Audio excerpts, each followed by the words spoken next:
Son momentos sumamente convulsionados en la política argentina, en la economía también, en la sociedad en general. Hay como cierta convulsión que de alguna forma está alterando alguna tranquilidad que para algunos podía ser hipotética y para otros podía ser concreta. Pero quiero meterme, tomando esto en cuenta en el próximo living de nuestros invitados, con una noticia que tranquilamente puede decirse que es de último momento, pero que venimos escuchando y sometiéndonos en cuanto a atención a este tema. Se anunció hace instantes nada más que hay una vuelta de rosca, hay una marcha atrás en esta cuestión que tenía que ver con pagarle las pérdidas a las empresas operadoras del gas en la República Argentina. Se acaba de anunciar oficialmente que no la va a pagar el usuario, sino que el Estado argentino se va a hacer cargo de esas pérdidas. Obviamente ya hay algunas críticas, ya hay alguna toma de postura al respecto, pero reitero,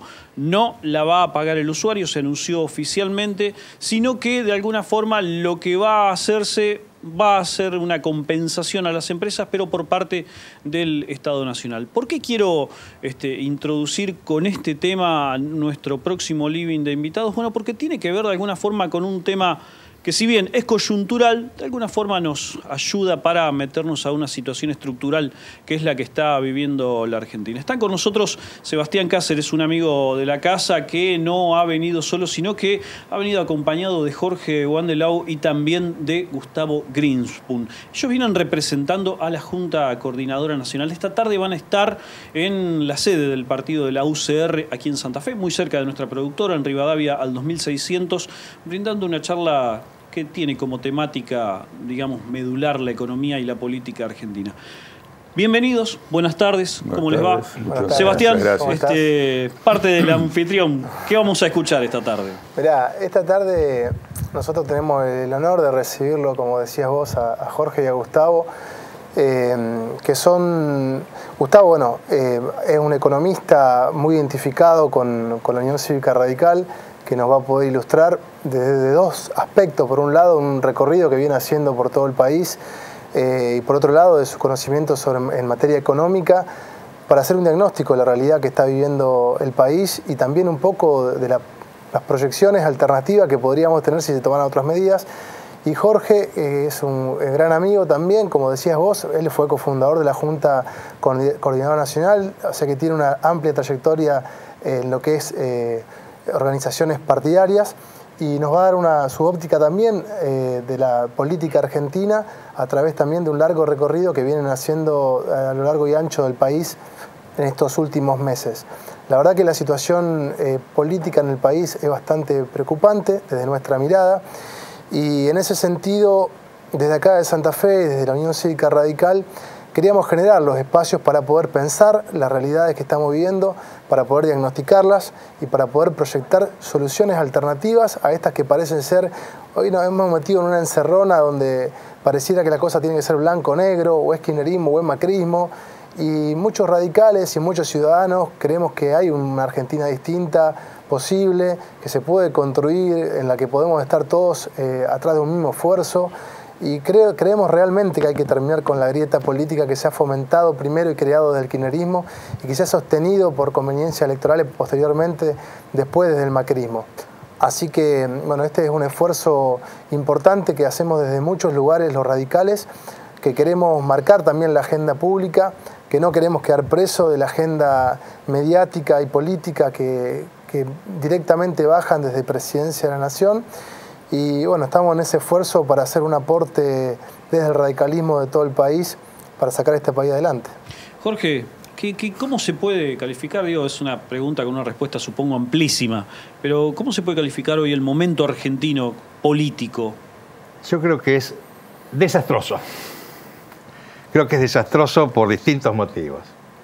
Creo que es desastroso por el descrédito que tienen todas las instituciones, los partidos políticos, la política en general, porque tienen las instituciones de la República, la división de poderes, porque tienen el poder ejecutivo, el poder legislativo, el poder judicial. La sociedad no cree más en nada, con justos motivos muchas veces. Y en el caso nuestro, en el caso de la Unión Cívica Radical, creo que tenemos que volver a los principios que tuvo la Unión Cívica Radical de preocuparse mucho más por lo que le pasa al pueblo que por lo que le pasa a sus dirigentes. Y en ese sentido tenemos enormes diferencias con conducciones partidarias. Pasa lo mismo en los demás partidos. Hay crisis en todos los partidos políticos en la Argentina y en el mundo. Pero creo que una democracia necesita tener de partidos políticos fuertes con una identidad muy clara. Y decías al principio que yo soy de la Junta Coordinadora Nacional. No, yo fui cofundador, pero hace 50 años, y al pasado no queremos volver. Ese no es el pasado. Nosotros estamos con la misma mirada, con las mismas ilusiones de hace 50 años, cuando teníamos 15, 16, 17, 20 años, es decir, con las mismas ilusiones, con las mismas esperanzas, tratando de reivindicar la función de los partidos políticos para conseguir la unión nacional, para conseguir una democracia que tenga sentido para todos los habitantes y no solamente para algunos privilegiados. Y en eso estamos y vemos lo que pasa en el país, vemos las angustias que vive la mayoría de la gente, no solamente de las clases más pobres que la viven y la padecen permanentemente y son rehenes de un sistema, de todo un sistema político, económico. Así que debemos hacer lo posible por cambiar. No podemos acostumbrarnos a que esta es la normalidad. Claro, que esto va a pasar. Esta es la normalidad. Claro. Y no queremos hacer con esto simplemente una catarsis o decir lo que todos dicen. Realmente estamos recorriendo el país tratando de impulsar la participación de la gente, que no se dé por vencida, que esto no es absolutamente lo único que puede pasar. No es la única alternativa a Cristina o Macri. Es decir, creo que hay alternativas que tienen que pasar por los consensos verdaderos, no por los consensos de cúpula. Por ver la realidad y necesitamos juntar los partidos políticos, las instituciones sindicales, todos los movimientos populares, es decir, para ver juntos qué podemos, en qué forma podemos encontrar sin caer en el populismo, para ver a corto y a mediano y a largo plazo qué Argentina queremos, porque así estamos que camino a la destrucción. Y en eso estamos. Eso es lo que estamos tratando de hacer, convocando, en nuestro caso, a los radicales, a los simpatizantes radicales, a los que se han quedado en su casa cansados de tanta trampa, de tanta trapisonda política, donde lo único que se discute es de candidaturas y no se discute realmente de los problemas esenciales de la gente. O proyectos. Es decir, los proyectos de la gente, las posibilidades de la gente, y donde vemos estos avances y retrocesos, estas alianzas que son absolutamente incongruentes, porque, bueno, nosotros, el radicalismo no tiene, históricamente ha tenido como adversario el neoliberalismo, es decir, el tema de que los mercados regulen todo. Y bueno, tenemos que seguir a encontrar entre nosotros los radicales, tratar de abonarnos, olvidarnos un poco de las peleas internas y ver cómo hacemos para sacar desde nuestra concepción ética, moral, humanista, solidaria, es decir, ver cómo rescatamos las posibilidades de una nación que está partida, dividida, enfrentada, donde no se puede discutir de nada porque la menor diferencia uno se vuelve enemigo. Y tenemos que tratar de buscar todas las coincidencias posibles entre los sectores, por lo menos, que nos interesa más el bienestar de la gente y no el bienestar de algunos dirigentes o de algunas clases siempre beneficiadas, esté un gobierno o esté otro, porque es como un círculo. Siempre pasan unos, vienen otros y parece que se hicieron el juego unos y otros. Gustavo, ¿qué va a pasar cuando este principal trago amargo que tiene que ver con el acuerdo con el Fondo Internacional se haya institucionalizado, por lo menos lo hayamos absorbido un poco más? ¿Qué va a pasar con la economía argentina? ¿Qué perspectiva hay en ese sentido? Bueno, es una pregunta que nos hacemos todos en realidad, porque entiendo que esto ha sido un salto de fuga política hacia adelante, el acuerdo con el fondo, y el gobierno ya ha dado pruebas de estar caminando sobre el agua, con un primer acuerdo que no duró ni siquiera el lapso del primer desembolso del préstamo, es decir, era un desembolso automático que, digamos, utilizó para contener la corrida del dólar, que tampoco contuvo. Se dilapidaron las reservas en un monto fenomenal, 15.000 millones de dólares de desembolso del fondo, 7.500 estaban habilitados para regular el mercado, utilizó los 15.000 en menos de 3 meses, que era el periodo del primer desembolso del préstamo. y tuvo que ir a renegociar un nuevo préstamo que no es un ajuste, es un préstamo distinto de otras características muy diferenciadas, mucho más severo, un ajuste mucho más duro y más como dice el propio gobierno, es más de lo mismo, más rápido y más profundo, ¿no? Con lo cual, digamos, hay una lógica que a mí no me cierra, una lógica básica, elemental de cualquier conciudadano. Si esto no funciona, ¿cómo va a funcionar lo que es más rápido y más profundo en la misma dirección? Pero bueno, no hagamos semántica. El tema es que efectivamente el ajuste es un ajustazo. No hay antecedentes en los 28 acuerdos y revisiones posteriores que lleva la historia de la relación entre Argentina y el Fondo Monetario desde su fundación a mediados del siglo pasado. No hay antecedente de un programa con un nivel de ajuste de esta profundidad y bueno, a las pruebas me remito. Los primeros indicadores están dando la perspectiva de una feroz recesión y no remueve la incertidumbre, que era el tema principal, que el gobierno en un contexto de libertad de mercado, de dogma de libre mercado, argumenta como necesario de poder apelar, ir a tener algún respaldo afuera, una institución que sostenga el programa para poder calmar expectativas que tienen origen diverso, algunas efectivamente en el exterior, muchas que son problemas estrictamente endógenos al programa, porque son resultado de las propias inconsistencias que viene teniendo este programa, el anterior con el fondo y los anteriores programas del gobierno. Yo lo digo en estos términos. Este es un gobierno que apeló al imaginario electoral de la ciudadanía allá en el 2015 diciendo que venía con una versión de una nueva política, fundamentalmente, entre otros argumentos, pero el principal, porque venía a restablecer lo que ellos denominaron la vieja política no había restablecido y que era la problemática económica y social en el país. Bueno, van por el 5.º programa y con fracasos estrepitosos. Una sucesión de fracasos estrepitosos. Con lo cual lo que fracasó aquí es una gestión integral política del gobierno, no solamente un programa económico. Y ahí esto que es percibido sin tanto análisis por la sensibilidad de la ciudadanía genera condiciones de desconfianza y de falta de expectativa respecto del programa económico que alteran el comportamiento de aquellos que supuestamente deberían estar en condiciones por aportes de flujos financieros a la calma de las variables que este programa está buscando calmar, que son las financieras. Es una visión financiera de corto plazo, de estabilización, que entiendo necesario primero estabilizar para después poder actuar con mayor margen de maniobra, pero ¿a qué costo? El costo es una feroz recesión, un feroz ajuste que vuelve a regenerar mayor inestabilidad a las expectativas del programa. Entonces es una cuestión que es como un agujero negro, no termina nunca y cada vez se agranda más, ¿no? Ahora, Jorge, lo que plantea Gustavo tiene que ver con algo que incluso se viene debatiendo hace mucho tiempo y con distintas variables, que es el choque permanente entre la coyuntura y la estructura, entre lo urgente y lo que necesita un poco más de profundidad. ¿Cuál es el camino para encontrar un punto entre los dos? Sí, creo que se nos plantean falsas coyunturas permanentemente. Nos dicen, miren, ¿qué es esto o el caos? Permanentemente se presenta eso. Hoy se nos presenta que es déficit cero o el caos. ¿Y la gente? ¿Qué pasa con la gente? ¿Qué pasa con la vida de la gente? Con la comida, con los salarios, con los salarios, ¿qué pasa con todo? Es decir, ¿cuál es el objetivo de la política? El objetivo de la política debe ser necesariamente el bienestar general.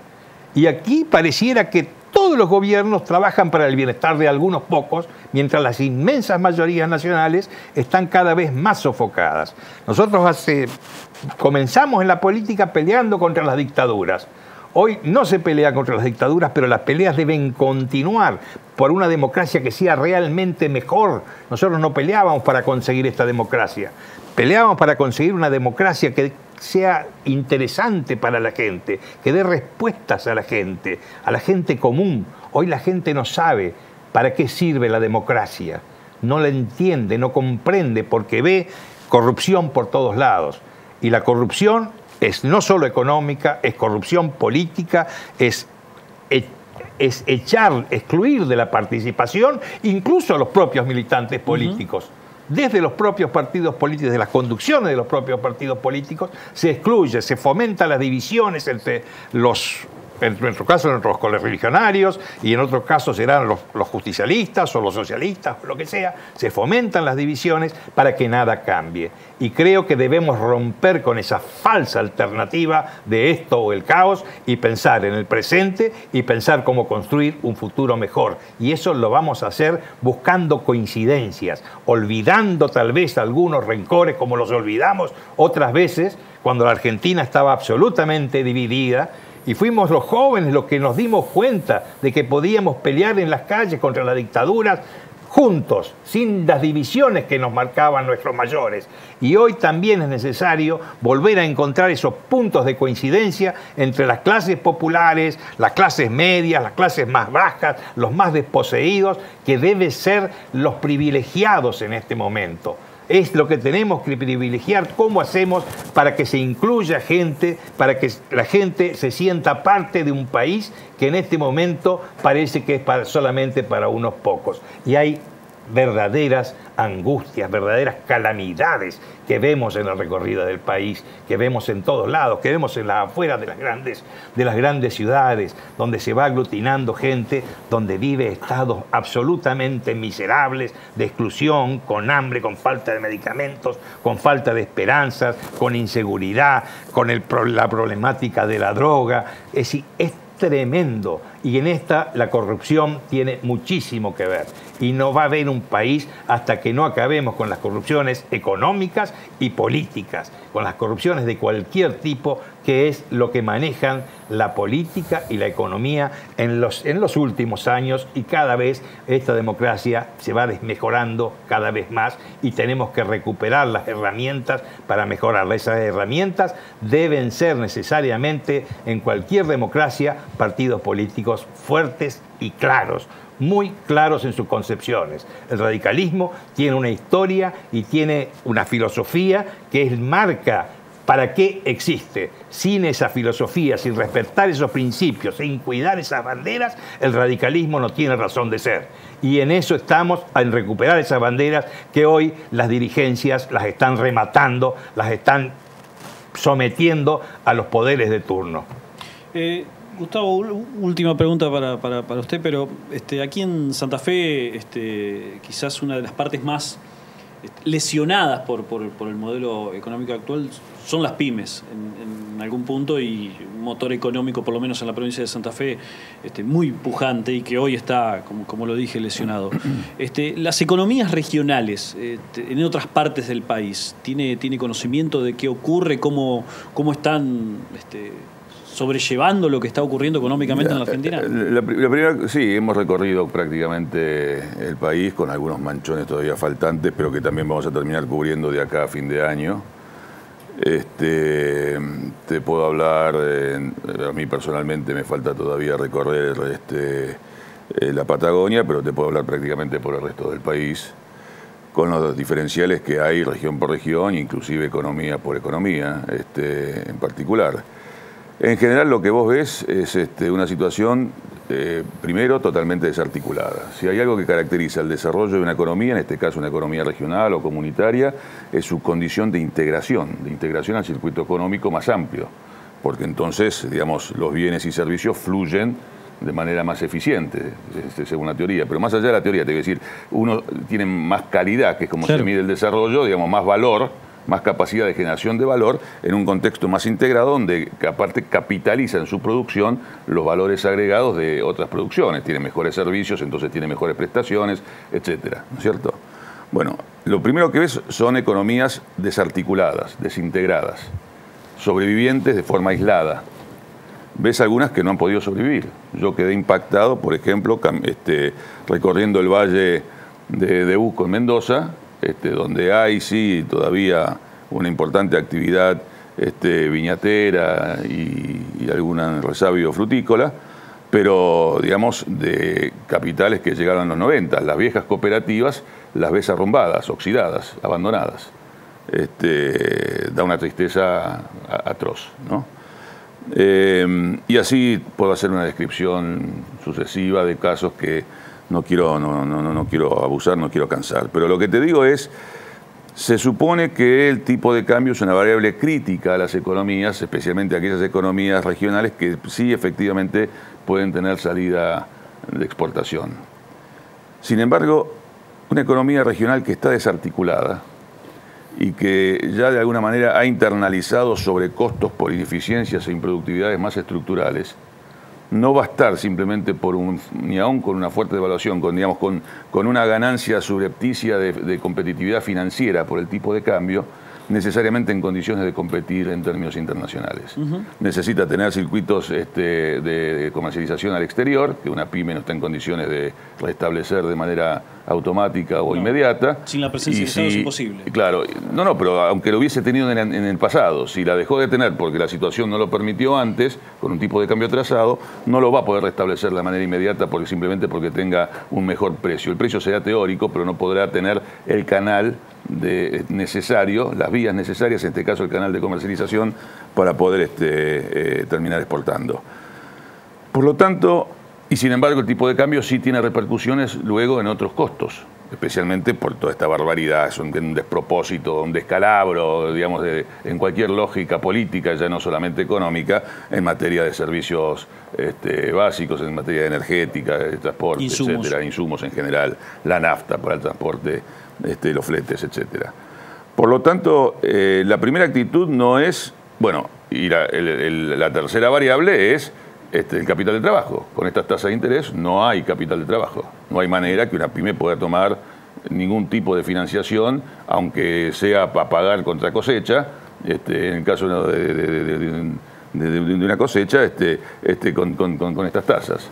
Es imposible. Y nadie va a estar arriesgando en una situación de inestabilidad capital ya adquirido, ahorrado. Por lo tanto, lo que hay en realidad es una disminución de actividad, más allá de que el precio pueda ser un incentivo teórico. Es tan teórico que no termina de realizarse, y lo que significa es una incidencia sobre costos que desincentiva aún más la actividad a estas tasas. Seguro. Porque uno dice, reduzco todo lo que puedo, no puedo vender, reduzco todo lo que puedo, trato de no echar a mi gente, que me es leal y la cuido y etcétera, pero la reduzco a una mínima expresión, la suspendo si es necesario, a esperar que esto pase, que pase el chubasco y ver cómo reacciono. Por lo tanto, te quiero decir, es tal desincentivo. No se puede entender cuál es la lógica de una tasa del 70%. Llega un punto en que una tasa de interés deja de ser efectiva. Si vos tenés una tasa de interés al 150%, no va a tener la misma efectividad si la tenés al 50% y tenés 100 puntos más en el camino. ¿Por qué? Porque ya se hace infinita, ya no hay crédito a determinado nivel de tasas. Por lo tanto, lo pueden poner donde quieran, que no tiene ninguna incidencia. Lo que tiene incidencia es en la mentalidad chiquita de administrar una visión financiera de la economía en el mercado de cambios. La única preocupación que tiene este gobierno, a mi manera de ver, es su supervivencia política en base a generar lo que yo llamo un equilibrio mediocre del mercado de cambios. Algo que más o menos la pueda ir chapuceando, para hablar en criollo, con ánimo de poder ir llevando la cosa a ver si nuevamente la cosecha no salva y los dólares de la cosecha en el primero y segundo trimestre del año que viene le permiten llegar a la elección con alguna expectativa. O sea, es una chapucería política a un costo de recesión y de ajuste social feroz. La verdad, habla por sí sola. Sebastián, entonces esta tarde me parece que la invitación ya está absolutamente hecha. En la sede del Partido Radical, Rivadavia al 2600, ¿a qué hora? A las 19:30. 19:30, todos invitados. Sí, es una invitación que hacemos, como te decía, del radicalismo, que nos parece muy importante, porque nos parece importante hacer política desde otro lugar y no solo desde un eslogan.